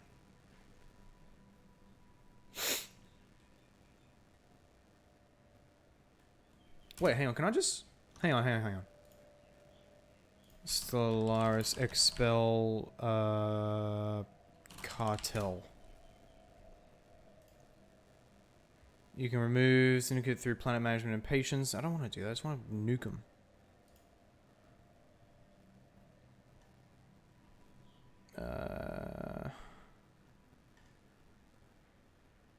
In the war squad, the first you immediately have a negative 150, negative 100 million, which means usually cannibal war exhaustion, but... And if settings I have an ally, if forget enforcing your demands, but it's not me who pays that. Another problem is not everybody has imposed ideology. How do you...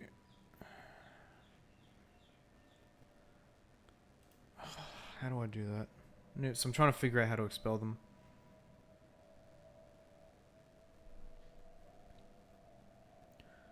Live several years. If espionage is there's no way of preventing it.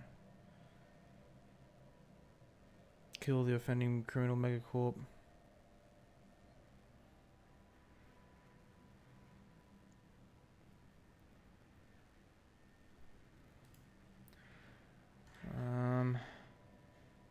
It's gonna be risky because yeah, I'm not sure. I'm not sure what to do with this. Really not sure what to do with this to expel them, because I literally cannot reach them in order to just curb stomp them. Because like, this is one empire I'm going to make an exception because they are actively demolishing our society stability. So once I get the chance to just wipe them out of existence, I'm going to do that.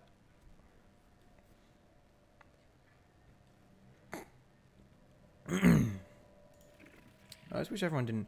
Oh, these guys aren't the worst with me. Okay, I can improve relations with these guys. I'm going to do that.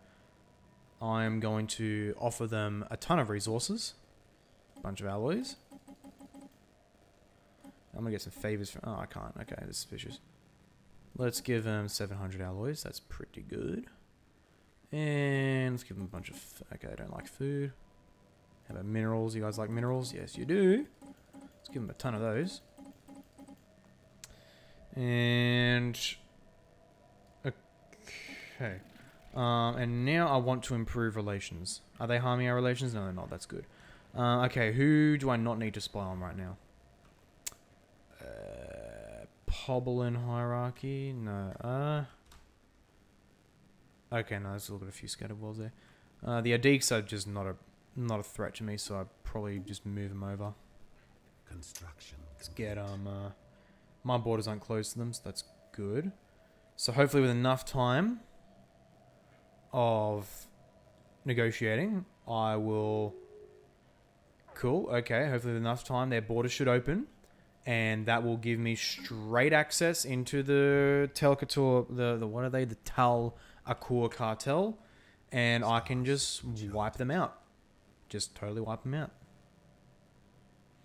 That'll be very helpful. Because I'm allowed to go through this Fallen Empire's territory. They're open.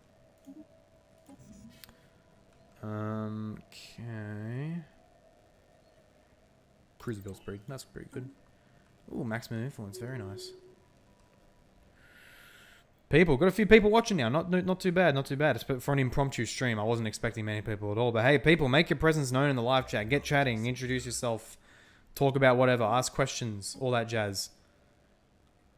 Code breaking +2, heck yes. I need from afar. Oh dear. Damn, people really improve their technology. Okay. Just a matter of time. Come on, mate. Come on. You know you wanna open your borders, buddy.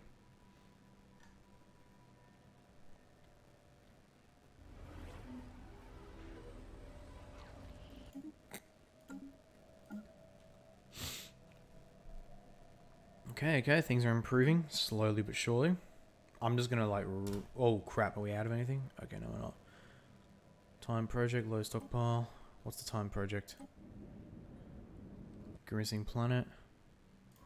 Let's get you right there. Research that project. You're building a starbase, good. Okay, cool, 3 construction ships, so you can build that. You can build that. And then you two can move up here to get ready to build the next stuff. Ah, perfect. You can build these mining stations, and then you can build this starbase. Perfect. Look at that. Look how big we are. Look how big Space Israel is. We're like eclipsing everyone else. Yes, please extend. Oh, yep, extend our deal. And our planets are not looking too shabby. Not looking too shabby at all. We're getting better. We just... Oh, crap. I've got a lot of crime in Bethlehem. Ah, precinct houses once they're up. Jack Ray. Man, devs don't null safe values and or null check enough. DW2 devs got slapped in the face with that. I have no idea what you said. Can you translate that for me? Oh, man. Okay. We're actually not doing too bad. Because once you're at 0% crime or something for a long enough time, then a cartel office will get expelled. I think a few might have been expelled already, so that's good. But I still want to wipe them out for what they have done. Ooh. Ooh, very nice. Hang on, have we done the Full Town thing yet? Oh, we haven't. Oh, wow. Yes, we can, where's this? Where's this one? Bro, heck yeah. We haven't even, done the full Full Town thing. So we haven't even gotten our full precursor bonuses yet. Oh, crap. Nearby more consumer goods.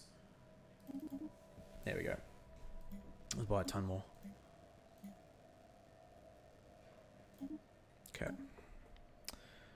Okay, that's awesome. That's really, really cool. So that means we're going to get a lot more artifacts. No, research that first, and then that, and then that. So soon we're going to find the Voltaum homeworld. We're going to get the Voltaum homeworld, which means we can colonize it, and we get a bunch of extra resources and a relic, and that's going to be it. Oh, wow. A barren planet. Oh, there you go. Pog, just got off a phone call with him. My cheeks are smiling from your reaction, and he was happy as well and said he will check out your main channel. Brah, yes, man. Well, I'm glad I made you happy as well. I'm glad I got you smiling too. But seriously, man, this is freaking awesome, man. I can't thank you enough for that, seriously. That's freaking awesome. You're almost like now, like a quasi-informal show sponsor now because, like, you got some big, awesome Christian dev to see my stuff. And now in his honor, I'm gonna probably do some Baldi's Basics Let's Plays sometime because literally, why not?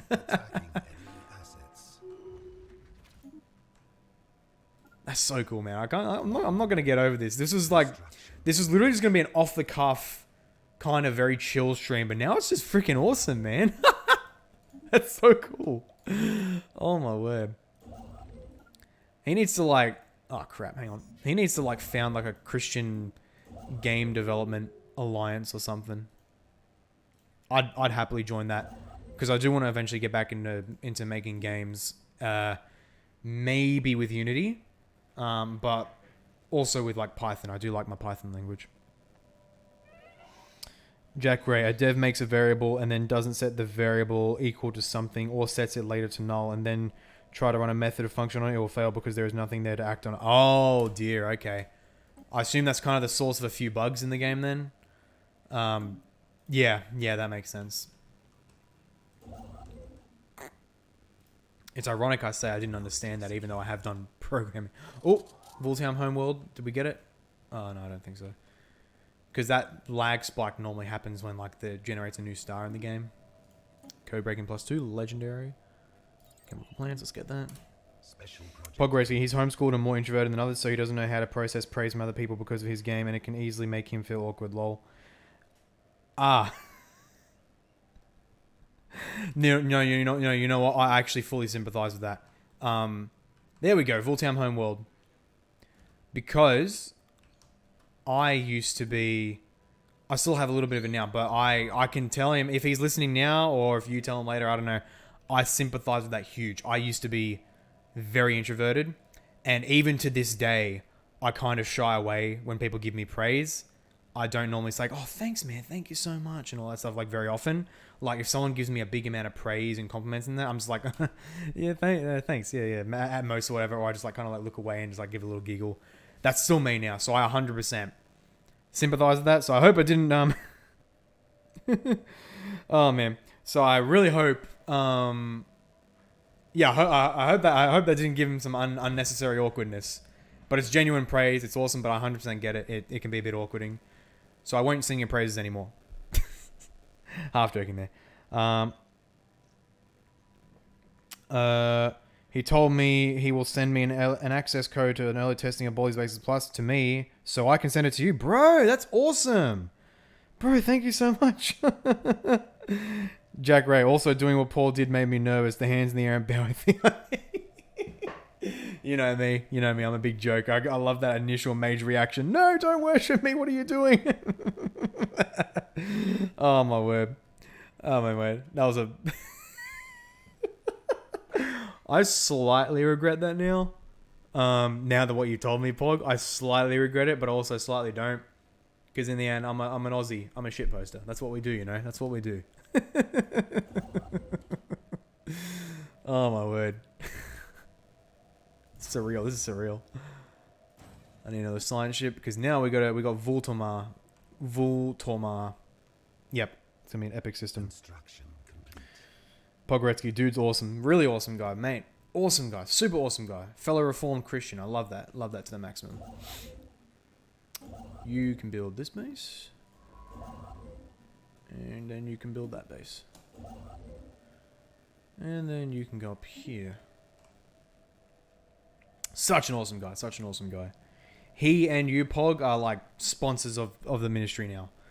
Because direct financial support, there's multiple ways people can support me. You can pump the most direct and easiest way. Monthly financial supporter, just becoming a straight income source for me. Hugely appreciated. You can also buy me games to play. Or even, I'm actually intending to do this soon. I'm intending to like set up an Amazon wish list that I give out publicly, so that it'll specifically be for books that I do want for the sake of content and research and all that stuff, and even for book reviews. And so if people want to have like a substantive way to support me, like with a once-off thing, they could like buy something from the wish list, for example, and then I'd give them a mad sponsor shout out for when I use the book in streams and whether as a review or just as a resource and all that. So I'm intending to do that. That'd be pretty awesome. Jeff Robertson finally hit a red light. Finally? What do you mean? Aren't red lights like every 2 seconds? That's the case here in Australia.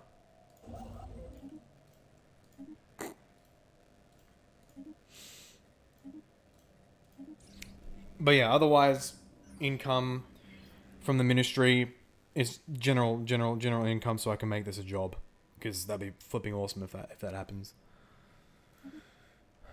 What else we got? Construction complete.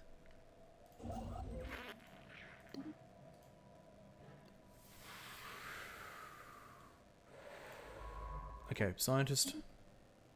Normal discovery chance, cool. Research project, and then survey system. Yeah, I try not to talk about like plugging the as often as it may seem. I really try my darndest not to talk about like the financial support and subscribe stuff like all the time and all that, because I feel like my ultimate fear is appearing like a grifter and or pressuring people into supporting me. Like I fear that with all my being, like hugely, massively. So I just promote it when I think it's appropriate, when it makes sense. Try to do it every stream, because that's what you got to do. You know, that's what I got to do to make it. Because the thing is, what supports my ministry. But then otherwise, I try to very carefully control when and how I promote my financial stuff. I'll do it like tongue in cheek, like, oh, you can support me now, just as a random kind of funny thing. But otherwise, I don't want to push it so darn hard. So total honesty, if anyone thinks I push my financial stuff like Subscribe Star, whatever, too hard, if anyone gets that feeling, DM me, please, because I don't want to give that off. That's like my biggest fear. My biggest fear, huge. Governing ethics, attraction, leadership, all that stuff. Discord boost as well. That's right, Jack Ray. He's a sponsor in more ways than one. He's done the Discord boosts, a couple of Discord boosts in the channel to make it level 1, which has allowed a couple of extra features, and I do intend to exploit them. Jack Ray, yeah, like if you get children to put on a screen and say, this is how I feed my family. I mean, I think there's a proper way to do that, okay? There's a proper way to do that. To say, hey, look, this is my job. This is how I'm going to feed my family. But to do it that way, oh dear. Look at the poor children. Don't you want to feed the children? Give me money. Oh, man, that was such a bra moment when I saw that. What a bra moment. Oh, man. I need more water.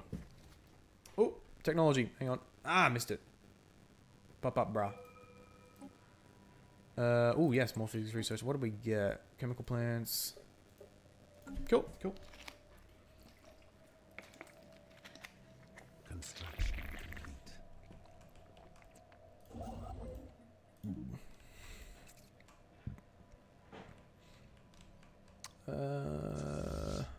Okay, I don't think we need to beef up the military just yet. Oh, yes! Borders are open. Okay. Awesome. Okay, these guys are cool with us now. Okay, really, really awesome. Borders are open, which means we can send in a science ship. So how old is this guy? He's not old at all. Alright, this guy's science ship, we're going to move him through this territory. Wait, why can't you get there? Oh, there's all these hostiles here. Okay, yeah, we'll just clear out these two first. So now we're going to send our science ship to explore all the way up here, which will allow us to give like a basic scouting, at least, of the enemy system, but also, more importantly, a path for our fleets to go through and to utterly annihilate this cartel once we declare war. So now I'm going to actually start pulling up my fleets. So Hayad Elohim and Yehuda and Yosef, you guys are going to come up. Construction complete. I'm gonna leave the Binyamin fleet down here in the south should these guys decide to invade, although I will also need to really quickly raise another fleet should they attack, and we've got a ton of alloys for that. That's why you save alloys in this game. That's one of the best things you can do. Yeah. Oh, yes, we'll build a starbase here. That's how you do it.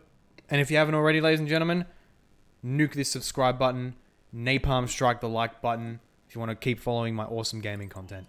If you want to exploit that niche of based, well-informed, well-read Christian academic with down-to-earth personality gamer, I'm your man. Talk to me, cuz. Talk to me. I'm your man. Special project complete. Look at that.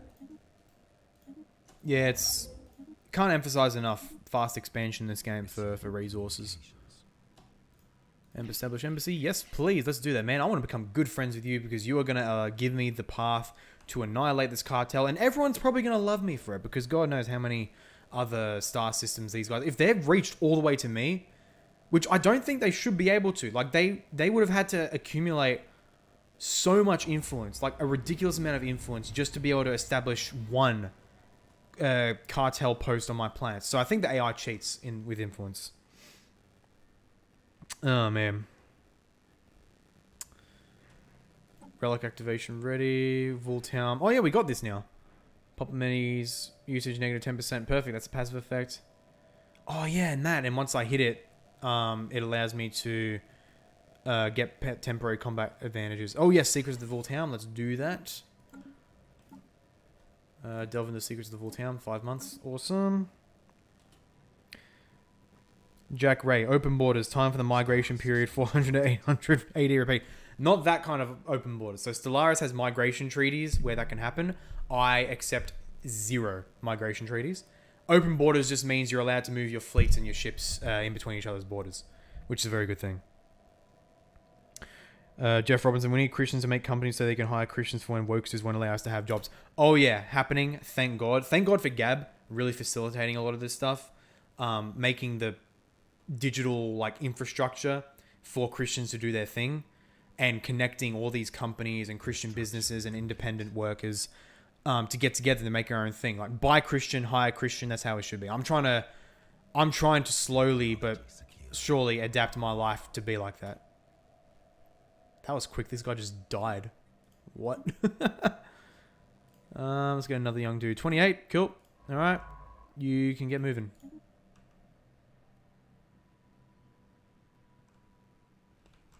Oh, man. But yeah, that's 100% what we need to do. Yeah. Yeah. Because we haven't, like, the early Christians, they were literally a parallel society. They did everything together. It wasn't just meet on Sunday and then go back to our normal lives. No. It was a full-on self-sufficient society. That's what we need to be. Bruh. All them fleets they got. Construction. Jeff Robinson, Fate of Empires and Search for Survival, 24 free pages. Pages free online. Interesting. Ooh, Alien Barracks. Special project complete. Oh, look at that. Look at that. 12 physics, 10 society, 10 energy, 5 gas, 5 alloys, 12 energy. Let's exploit this planet, boys. Or system, rather. Very good. And you can move on to these.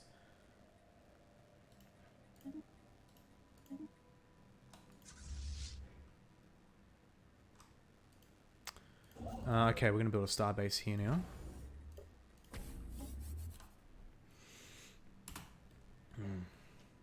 Yeah, I'll probably finish up this episode well on the warpath to the cartel. So next episode, we can declare the Holy War of Holy Wars. Because I don't even want to conquer their territory. I'll probably conquer like maybe 1 system or 2. Maybe with a planet or 2, I'm not sure. But otherwise, I just want to bomb them to oblivion. Because you can literally just leave your fleets above planets and just bomb them until they're totally destroyed.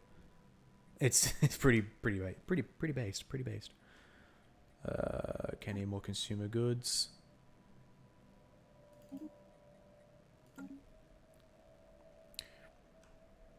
Pog, new clip idea. TOP meets the creator of Baldi's Basics. That is an idea. That's an idea. Because this was a freaking... Are you kidding me? These guys just flipping close their borders to us. What the heck's their problem? Why did they do that? What the heck? Are you kidding me?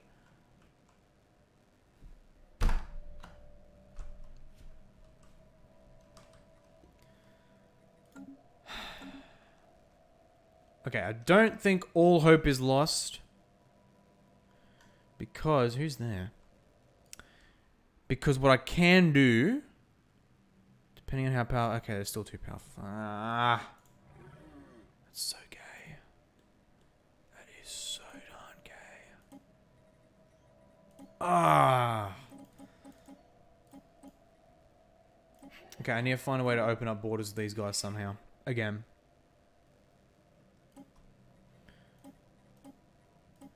Yeah, not active sensor link. Come on, mate. Let us give you stuff. Help me help you. You guys like food? How about minerals? You guys like minerals? No? How about consumer goods? You guys like consumer goods? What about... Hey, there we go. Okay. Hopefully, because we've got a lot of these things. So volatile motes, I'll probably give like 500 maybe. And then 300 of the other two.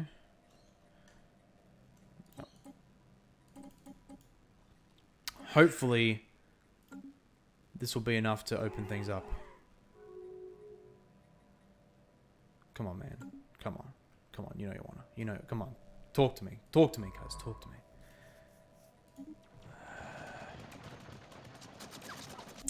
Great. We need to deal with Deeks again.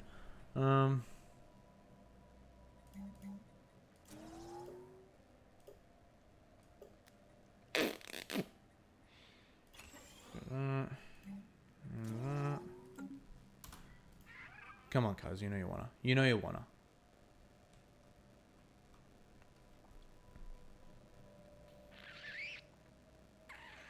Come on, cuz. Open your borders, man.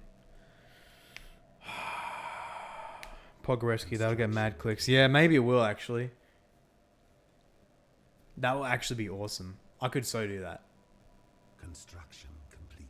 I probably will do that today. Why not? It will only take me like a few minutes. Darn, I need timestamps, though. What times did this happen? I need timestamps, Wella. Construction complete. Okay, my best hope is to... Technology secure. But these guys' borders are close to me as well. But if I can get these guys friendly, they may have a border with these guys. And so either I just become friends with these guys and just yeet all my guys... Oh, what's this? Oh, there's the synthoids. And just move all my fleets through here and then come up here. Or I become friends with these guys, and presumably if they're bordering these guys here, I take over at least these two systems from the Marauders, and that's my entryway, and that's a shorter cut. But the problem is I'll have to build up my fleets there for quite a bit. Let's take you guys, and then you can head back here. Gun battery. And a resource silo, and then we'll upgrade you again. Hang on. Ooh. Research complexes, I want that. Something fabricators, cool. Okay, that means we can get more consumer goods.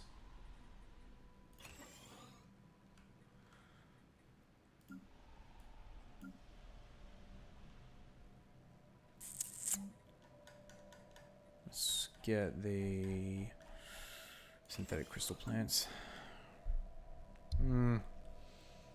This sucks. Why do these guys just close their borders to me for no bloody reason?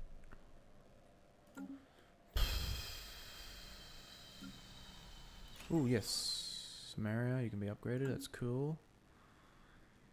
How do I get to them now? Special project complete. Because the other empires, they're only suspicious of me, so they don't hate me. You know, I think I just need to start improving relations with these guys as well. Yeah. Only problem is I want to keep spy networks on these other guys, but question is, so who am I spying on right now? Poblin hierarchy and Allied is key. I can probably stop spying on the Poblin because they're just like pathetically weak, and I'm right next to them, so I can get some base intel from that anyway. So I'm going to start improving relations with these guys.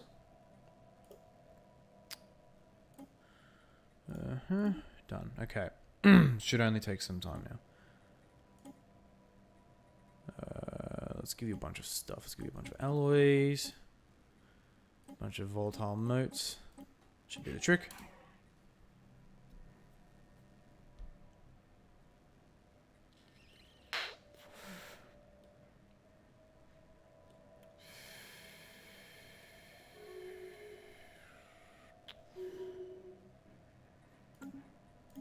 Have I closed my borders to them? Oh, yep. Let's open my borders. That'll make them happier too. And they may be inclined to open theirs as well. In which case, I want to get a science ship ready to go. Alright, you're cool. You don't have anything to do. Oh, we have the Gaia world here. Although I don't think they want me to colonize that. Choices. Okay, let's get you through here. Ready for these guys to open their borders.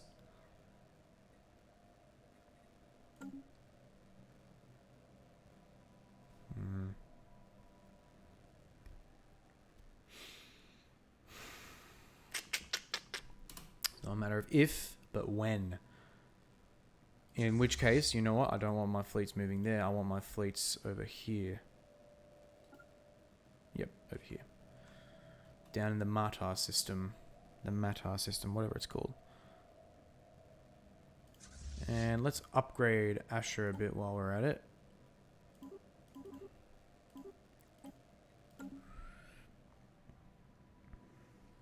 Pog. I sat behind Mistman for months without knowing him during church. And one of his buddies I've never talked to before turned around and asked me if I knew what Baldi's Basics is at the time. And at the time I'm like, oh man, that's cool. Oh, I'm on the council, that sucks. I'm like, no, I don't. Then he mentioned how the guy sitting in front of me is the creator of the game. That's how I got into the youth group. Interesting, okay. Technology secure. So you didn't know what Baldi's Basics was then. But I assume you had quite a reaction when you found out what it was and how big it was. And friends with them ever since. Very based. That's very based, man.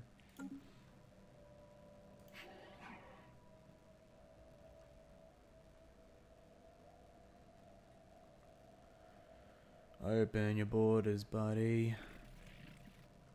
You know you wanna.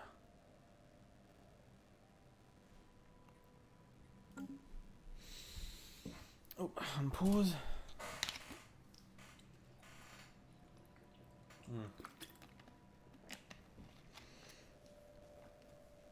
It's hilarious reading his Wikipedia page and its inaccuracies on there. Give me some examples. That's curious. I'm curious with that now. Still the morning here. Oh, almost afternoon. What am I going to do with my day apart from channel/ministry work?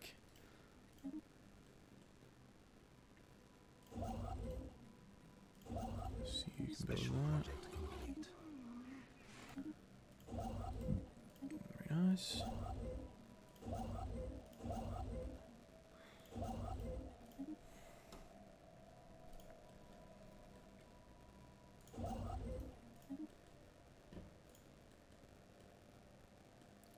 Open your border. It's inevitable, mate. It's gonna happen. Gonna happen.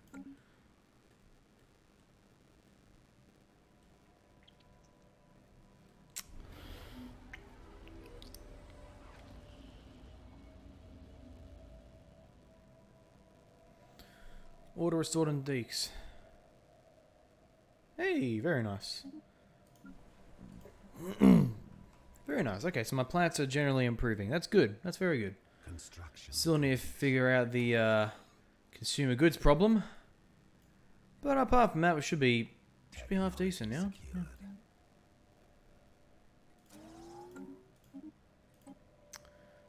Artisan output plus 10%. Yeah, we need that. How much are we making right now? 29. Oh, cool. So another 10% will be another 29, which will bring us back to 0. It states he is somewhat funny because of Baldi's. He's somewhat funny because of Baldi's Basics, LeMayo, what a premise inclusion. Also, he's hilarious, not somewhat funny. Fact check false. Oh, what? What did I do? Oh, whoopsie daisies. These guys. Yep, no. Apologies, mate. I forgot that you own that territory and crap. I'll just claim this system. I'll just take it myself. If that's all good with you, buddy. Yes, research that. Oh, yes. Build those mining stations. What else needs researching? What a fact check though there, bud. What a fact check. Oh, come on. How did it go down again? Just give them a bunch of stuff. Just need to give them free stuff. That's how geopolitics works. You just give people free stuff and they'll support you. This game is like the ultimate guide to geopolitics.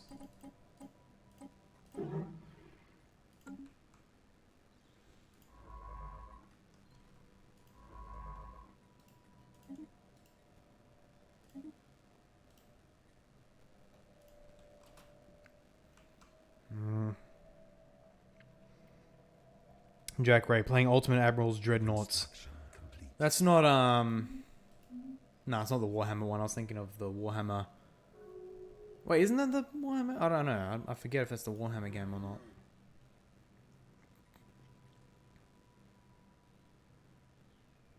Special project complete.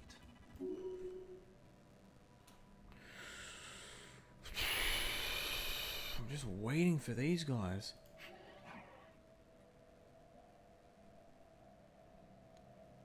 Open your borders, mate. I need to destroy the other dudes. I need to destroy the cartel. It's for everyone's sake. Hang on, let's see if any of your worlds have the cartel. Construction complete. I can't even see your worlds. Rip. Great. Where's that world? Viva something. There we go. Viva. Precinct houses. The cartel war, great. Distribute luxury goods. Technology secure. Oh, here's the clear war. Okay. Taking your time, bro. Taking your time. Alright, you know what? I may call it here, but that's just for the gaming part. Before I fully end this stream, we're going to react to some Tim Keller. So, let's summarize. What have we done? Well, we have returned mostly stability to the Empire of Space Israel's economy, with the glaring exception, of course, of consumer goods. They are still tanking quite regularly, but we have enough resources that we can prop that up until we get everyone taking up the artisan jobs. Artisan output 10%. Perfect, so that should help us out. Let's see. Let's wait one more month to see how that helps out. So take a look at that, consumer goods.